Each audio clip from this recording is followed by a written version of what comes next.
Yo, what's up with y'all boys and girls, man? Hey, Jay Briggs here on a Thursday. I see who I got on the show today, man. I got Money Man Mitch on the show today. How you doing today, Mitch? I'm doing well. It's fun to be in the guest chair for a rare time. It's like I'm used to being the host, so a little less pressure on this side of the screen. Yes, sir. Yes, sir. Yes, sir. Roles reversed in this one, man. But still, same result. Trying to get to some money, man, per usual. Small card today, guys. We only got 4 games, but y'all know what we do here on the gym session. We try to cook it up. We can head out to our first one, Mitch, man. We got the Knicks out on the road facing the Magic. Knicks are favored in this one, laying 2.5.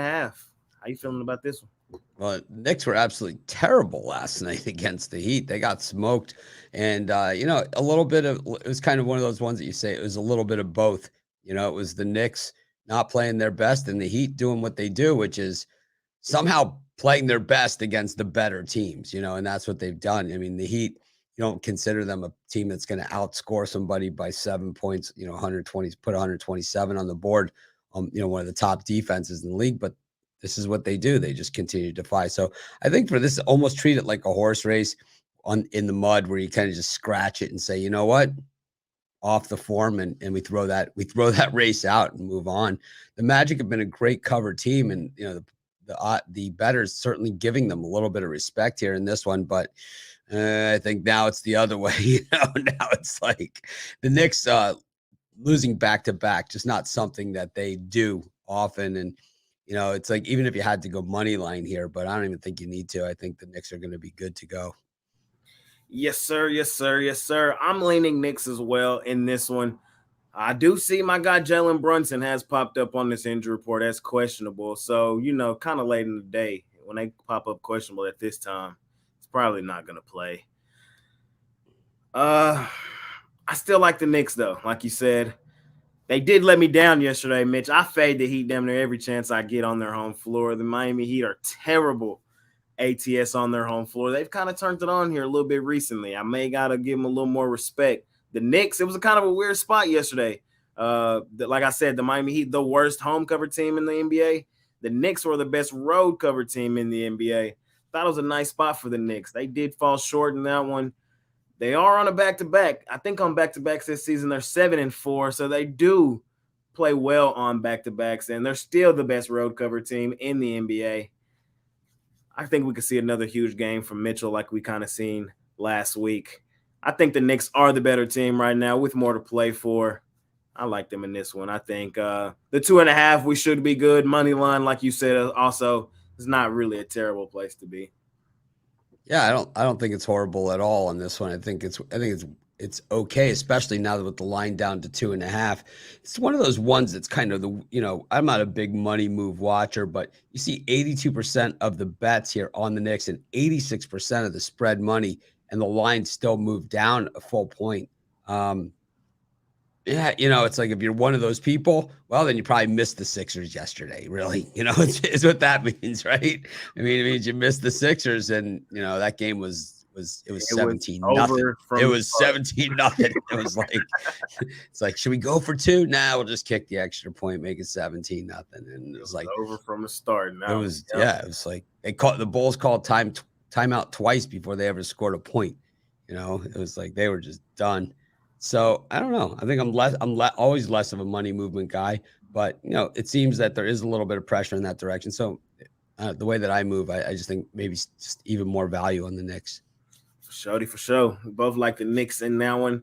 Head on to our next one. We got the Cavs on the road in Brooklyn. Cleveland beat them up the other day. They won and covered. I wouldn't say beat them up, but they did win and cover in Brooklyn. Cavs have now won 4 or 5. Brooklyn has now lost 4 straight. I'm leaning Cleveland in this one. I think they keep it rolling. I think they got a real mismatch down low with the Twin Towers and Jared Allen and Evan Mobley. I could see the angle with the revenge factor for the Nets and a bounce back game. How you feeling about this one? I like the Nets in this one. You do? Yeah, this is one that I was looking at the Nets. I think that this is like the public smash, type game. The Cavs won the last game. It wasn't even a runaway, really, by any Was stretch of the imagination. It was fairly competitive, and the Cavs are clearly the better team. But do you want to be laying points here? The Nets still a playoff team, and it's not. They're not just some scrubs. It's not like they're playing Detroit here or something, or the Hornets, right? Or the Pelicans. The Nets are decent. And it's like these guys, they're kind of a different Nets than we've seen all season. They don't know that they're not supposed to win. So it's like they're playing like they're supposed to win. Nah, for sure. I definitely see it. Like I said, I definitely see the angle. Brooklyn, they're a solid team still. Now, after losing 4 straight, usually I'm on these spots. Solid teams bounce back. They do. Working with quick revenge as well. It should be a good spot for Brooklyn. It's just me. I like this Cavs team. I do, man. They've been playing really good basketball. Granted, they haven't played the best competition, Charlotte, Washington, and then we just talked about the Nets a minute ago. And that game was competitive. It was a small line, kind of like this one. So I could see the angle, this one being another tight game. They only won it by 6. We are still in Brooklyn. Cleveland is not the best road team in the league. We love Cleveland at home. On the road, they can be susceptible, even though they have looked good in 3 straight. I still lean Cleveland, me personally, but, I could see the Nets showing up here. It's going to be a good one. I wouldn't be surprised if it's tight like the first one was. Yeah, the thing here is that, I think it's going to be close enough. I think the Nets are going to have a chance in this thing. I got to ask you though, before we go to the other games, I know it's your show, so you're good. I'm not. You don't have to answer me or not. It's the last night, the basically technical free throw slam dunk that the Warriors were awarded against the Mavericks, with the ref on the opposite end of the court with the Mavericks there. I think with the Mavericks lining up on the wrong side and all that kind of stuff. That I think might be on them, because they could have called the timeout. But the other side is that there was a ref on that side of the court. And I think that to me, is kind of like that. I don't understand. It's just the weirdest thing. Why wouldn't they say something? Exactly. And that's exactly what I was going to say. Like, I feel like as a referee, you have to say something there. Like, if you're going to throw the ball, you're going to blow the whistle. You're going to do something. You know what I mean? There got to be a better level of communication there. What you can't do is what they did and just give Golden State a free 2 points. No, on the playground, we check it. Exactly. On the playground, we check it, right? You check it to the other player and he checks it back. And it's like, right? It's like, it takes that out of it. It's like, yeah, you check it, you're ready, right? You're good to go. But it's like, I'm surprised the Warriors even took that, to be honest with you. I am too, yeah. That was in a game that came down to what it came down to, It was going to come down to that. It was like that the whole way. It was nobody had there was probably 25 lead changes in that game. It was a tightly contested game and a free 2 points in a game that did it come down to 2 points? It did come down to 2 it was points. 2 exactly. Which is, I think they're going to win the protest. Yeah. Which I don't know what that means. I don't know what that means. You can't give them the game, but I don't know what that means either. Maybe they play again. I don't know, man. We'll see. That we'll have some information about it. The thing is, it was devastating to the Mavs, that loss. It sent them back 5 places, We were in a tightly contested Western Conference. Those things can't happen. Like you said, one game separates 4 from 10. Yeah. Oh, it's 12. Yeah. 4 from 12, really. So, yeah. All right. I wanted to bring it up. It's like, I know that Jay's pro Mavs and all that other stuff, and we do, but at the end of the day on this one, it just happens to be the Mavs that were involved in this. This is it's so weird, man. It didn't make sense. Some communication should have been had either way. A timeout called. The Mavs should have been taken away a timeout. I feel like there's so many other things that could have happened there. A delay of game, maybe, anything but just a free bucket like that. But, we'll see if they win that contest. We can head out to our next one. We got the Hornets on the road in New Orleans. New Orleans laying 9. We're laying 9 with the Pelicans in this one. They they're on the outside looking in. They have won back-to-back in pretty convincing fashion, but they were against the Rockets and San Antonio. They do got another bad team tonight in Charlotte. Do they got another double-digit win in the tuck? I don't see it. I like the Hornets in this one. I really hate the Hornets, and this is probably one of the few times I've taken them all season long. But I just think that's way too many points for a Pelicans team that they look out on their feet. I know that they won their last 2 games, and now it's 3 of their last 5, and all that kind of good stuff. But this team has not been good, and I don't, the Zion Williamson ready to play news is great, but now he's not playing for another 2 weeks. It's like, how could he be cleared to play and not be able to play? I don't even understand what that means. It's like maybe he needs a couple more dollars added to his salary. I'm not really sure. This guy gets more per game than any player I've ever seen. This is like a Jacoby Ellsbury Red Sox salary type thing. I know. And he's getting paid full. He gets paid he gets a ton. I feel like he hasn't even played a half NBA season in any of the years he's been in. No, he hasn't. And it looked like he was going to play. But, the Pelicans, they're 1-6 against the number following a double-digit win, 1-5 against the number following a game that they covered the spread. The Hornets have been terrible against the Pelicans, but in New Orleans, this was on my 7 free picks, 4 in a row they've covered. So it's, the line's gone up again. I don't know we know what the Pelicans have coming up. It's like they have 2 pretty good draft choices in this draft coming up, regardless of what happens. The Hornets, though, it's like, oh, man, with LaMelo and all that, it's tough when you have a guy that's good because it's not like, to me, the difference between LaMelo and a guy like Fultz through every year except this year, is that LaMelo actually played and was good and is all that kind of stuff. But, the freak injuries that he gets, tripping over a guy's leg on the bench. Yeah. Stepped on, I don't know what he stepped on. Something. Yeah. So for me in this one, another reason why I really wanted to do this show later in the evening is because sometimes, guys, my mind changes throughout the day. So this morning, I was leaning Pelicans. I have flipped on this one. I'm leaning Hornets as well with Mitch in this one. And it's more so not even that I'm leaning Pelicans. I mean, that I'm leaning Hornets. It's just I don't feel comfortable laying 9 with the Pelicans. I just don't feel comfortable doing so. Yes, they have won their last 2 by double digits. But, again, those were against the Rockets and the San Antonio Spurs. This Hornets team, they can score with some of the better teams in the league. They have some veterans that can score in Terry Rozier, Kelly Oubre Jr. I think those guys give this Pelicans team a good game. I think the Pelicans do win this game, continue fighting, get 1 game back under 500, but 3 games straight for a Pelicans team before that was really struggling.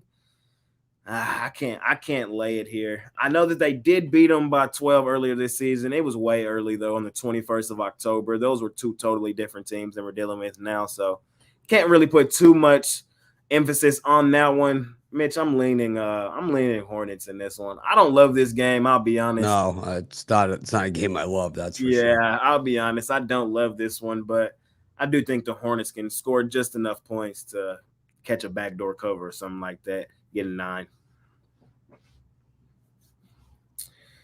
Shall see what happens in that one. Pelicans, they're currently, what are they? Are they 11 or 12? Let's see. I think they're right in that range. They're 12, but they're really tied for 11 with Utah. It's the loss column where they all have like 37 and 36, and that's why that Mavericks one was just a crusher. Before we head to our last one, I think the 10 that are in get in. What about you? I think the Jazz, the Pelicans, and Portland don't make it. Yeah, I think these are the 10 that should be in. If anything, though, the Timberwolves will be the team on the outside. If push comes to shove, or the Pelicans. It depends how fast Zion gets back and how many games there are in between. The problem here is that they're at 72 games right now. Tonight will be 73, so there's only 9 games left in the season. They're talking about him coming back in 2 weeks. It's like that's too late, to help. Yep. they could be done by then. So yeah, it probably is these 10 right here. This is, these are as good as any. I think that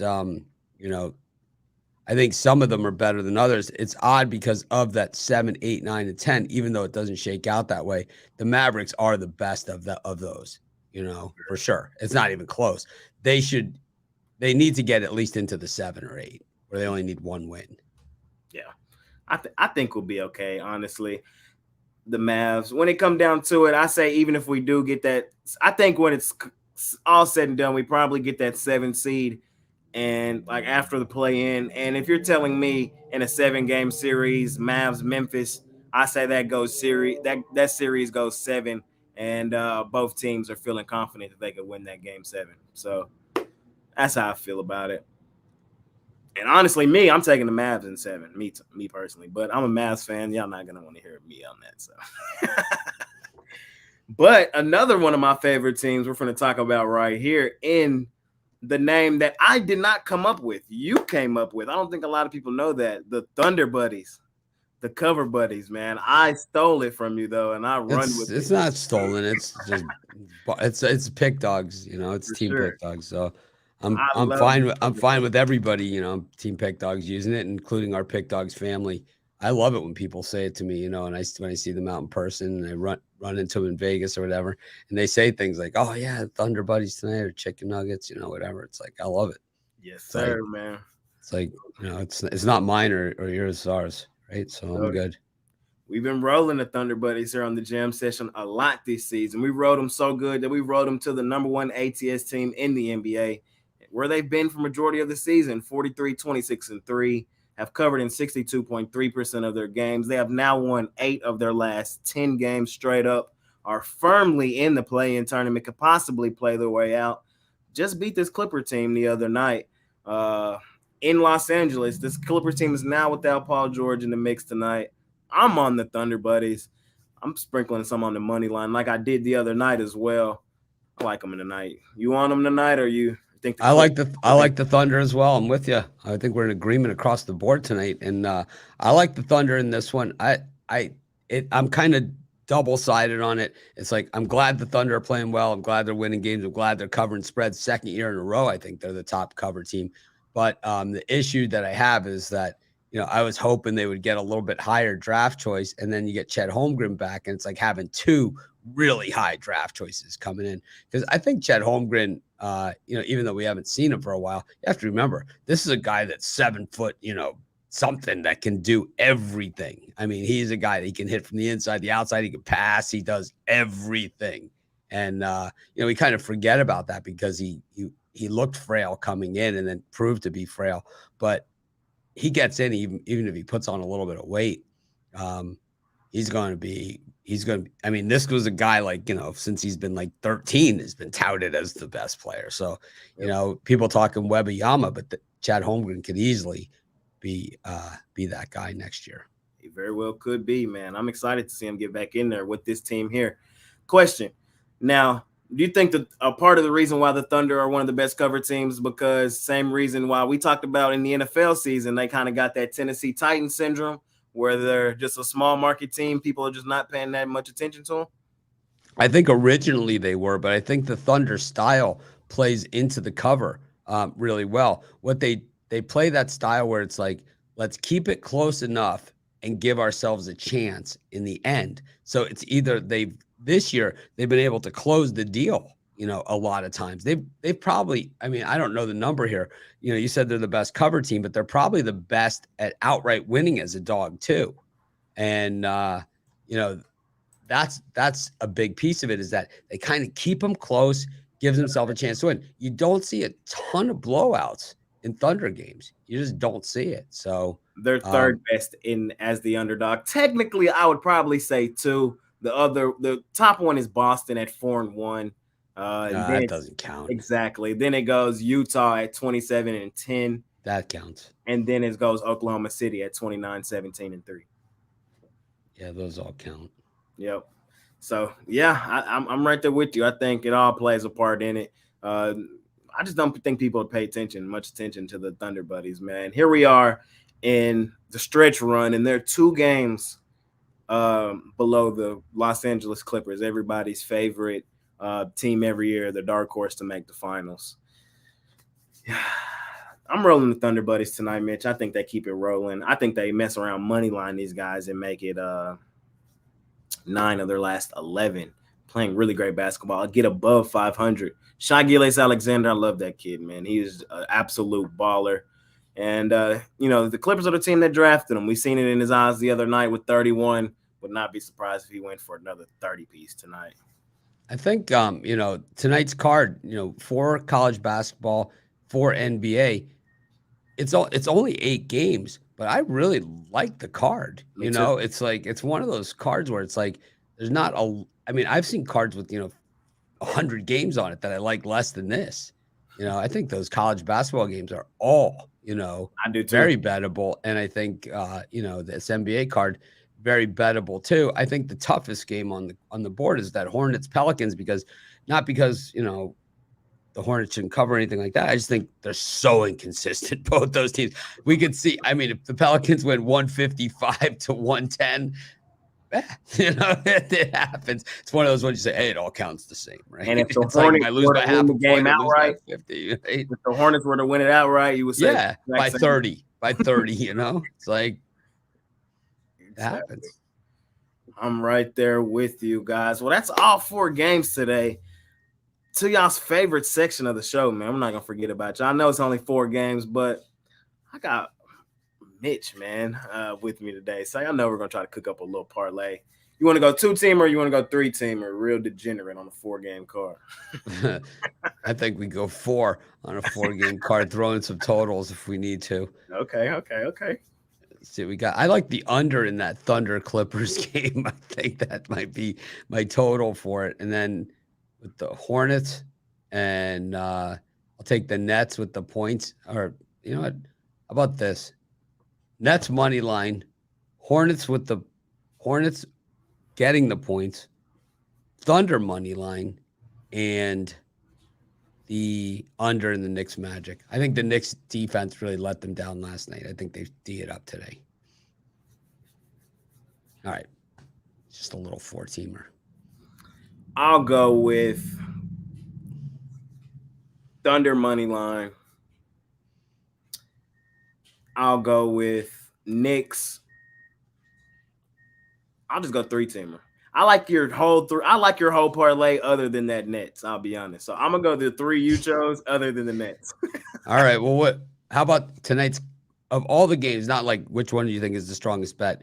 Of the college basketball, we're going to try and do like a 5-minute half times, like on a hard stop clock, because there are going to be games going at the same time. We don't want to do the commentary and everything. I want to watch these games. I love this stuff, and especially tomorrow with both of our teams going tomorrow. We're going to want to watch those games, but we definitely want to come on at halftime too. So, we can play each other in the Final Four. It's like the way things are going here. Very interesting. I think when you get to this point in the tournament, everyone's got a shot. Which game are you looking most forward to? Like, which one do you think is just going to be just? I think all these games are really good tonight. The one that I'm most excited for tonight is Arkansas UConn. That's the one I'm most excited for. The one that could be like just a straight back and forth punches thrown. I think UCLA Gonzaga to close out the night is going to be an absolute gem. Them the two. Kansas State, Michigan, though, I'm not counting that one out. I can't wait to start out the day there. I think that's the toughest one to handicap of all the games. For sure. The other ones I'm pretty confident in, but that one I'm probably least confident in. I really the team that kind of has got me back is Arkansas. I had them in my Final Four at the beginning of the season, and here they are with Smith back in the lineup, and it's like, yeah, this is why I liked him in my Final Four, because that guy's awesome, right? Black and Smith, and Council's like considered a 2nd-round pick, and they're loaded. They're stacked on stacked. It's rare. I don't think there's been a team like this Arkansas team since those UNLV teams with Larry Johnson, where it's just everybody's going to the pros, because Greg Anthony, he went to the pros, and everybody else, was pros on that team. Just really, really, great teams. You just don't see that many of them. Yeah, you don't, man. Everybody goes. Even the Duke teams, you just don't see everybody going. But this Arkansas team, I mean, Arkansas can play with any team in the country, and if they play the right play style, they could win it all. They're the best 8 seed in the history of the NCAA tournament. Yep, I'll probably agree with that. When I saw that they were 8 seed, I said, "Ooh, watch out for Arkansas. They could go on." I've been on them the whole time. We'll see if they can pull off the upset tonight. I think it's going to be a really, really good game. I'm excited for it. My grandparents are from Arkansas, so, they're locked in for sure. They love their Hogs basketball up there. I don't know if many people know that, but Arkansas fans. Oh, they love kidding? They love. I mean, I do the YouTube videos, so I know, man. I'm on the other side of that anytime I pick against them. And, it could be Miami. It could be Miami, Texas. To go to the Final Four. I think your Canes have a real legitimate shot of winning tomorrow. I think so. I mean, they play a nice style of basketball too. We've seen Houston. Kelvin Sampson's a great coach. I mean, he's a great coach, but Larinago's a great coach too. So it's like there's no crappy coaches left. It's not like, those guys are gone from this tournament. The ones where you just say, oh man, what a lousy coach. Texas, great coach. I mean, this guy, a lot of people haven't heard of him, but he's got 40 years of experience or something ridiculous, under top coaches. At Creighton, you got a great coach. Princeton, great coach. San Diego State, great coach. Alabama, great coach. Oates, Xavier, Sean Miller, Texas. I mean, this is there's no lousy coaches out there anymore. If you had to pick the winner right now, who would you pick? Of the whole thing? Miami, of course. Of course, I'm going Texas. It's got to be Miami. I think the winner of that Miami-Texas game probably does go. Probably at least plays in the final. Yes, sir, man. It's interesting. So we'll be back later today, man. As Texas, if they go, okay. So the other side of the bracket is a lot easier than our side. It's a lot easier than our side because if we win, whoever wins of us, I mean, it's UCLA, Gonzaga, UConn, or Arkansas, right? Those are the 4 teams that we would have to play in the Final Four. So to go to the championship on the other side, it's much easier. Michigan State, Kansas State, Tennessee, Florida Atlantic, Princeton, Creighton, San Diego State, Alabama. There's only Alabama, and then the next highest seed is Kansas State, Tennessee on the other side. So the other side only has a 3 and a 4, and then a 7 and a 9. The other one has a 15, a 6, a 5, and a 1. Well, in ours, it's the 1, the 2, the 5, the 3. It's 1, 2, 3, and 5. Ours is the toughest bracket left. Was the seeding just off this year, you think? I think that the way that they do the tournament, the new process of the quad wins is a flawed system. And that's the problem here, because the way that what's considered a quad 1 win is a win over a team that's ranked in the top 40. So in order for that to really matter, the rankings have to be correct, which they never are either, right? So it's like you're using a flawed system to support another system. So it has to be flawed. And that's how you get Arkansas at 8 and Purdue at 1. And I would tell you what, I would unload the truck on the money line in that one. Yep, you give me Purdue against Arkansas. I couldn't talk you off here, man. And it's like, there'd be no talking me off. I'd be at the ATM. I'd be maxed out. It'd be like if it was like this, where you have a week off in between games, I'd be maxing it out every single day. Yep. The bank would be calling fraud alert, I feel it, man. I feel it. Never mind. I don't want to say that. Yeah. All right, man. Well, tonight, though, man, it should be exciting. NBA and college hoops. Yep. So we'll come on at the first halftime, and then just go 5 minutes, hard stop. We'll set the timer at 5 minutes. At 5 minutes, say, all right, man. We'll see you at the next halftime. We'll just do the next halftime, 5 minutes. The next halftime, 5 minutes. The next halftime, 5 minutes, and that's it. And then we're out. So in and out. Yep. I'm trying to make some money today on a Thursday. I still have my $15 NBA Jam Session plate up there for sale over at pickdawgz.com. I also have a 3-pack in college hoops tonight, man. So I really love tonight's college hoops card. You can scoop all that up over there. What you got for sale tonight, Mitch? I just got college hoops. I have my $15 play in college hoops and then a 3-pack in college hoops. I have an NBA play, but that's just for long-term subscribers. Yes, sir. Yes, sir. Yes, sir, Mitch. Thank you for joining me today. I'll see you later on today, man. Thanks for having me, and I hope to be back. For sure. We'll for sure have you back soon, man. Of course. I think this was another good idea that we had this afternoon jam session. I like it. Sure. I like it too. I love it, man. Thank you, everybody, for joining us in the chat. See y'all later on today, man. Let's make some money on a Thursday. Bounce back day for me. It was a rough one. I will make some money tonight, though. See y'all later on the day. We're out of here.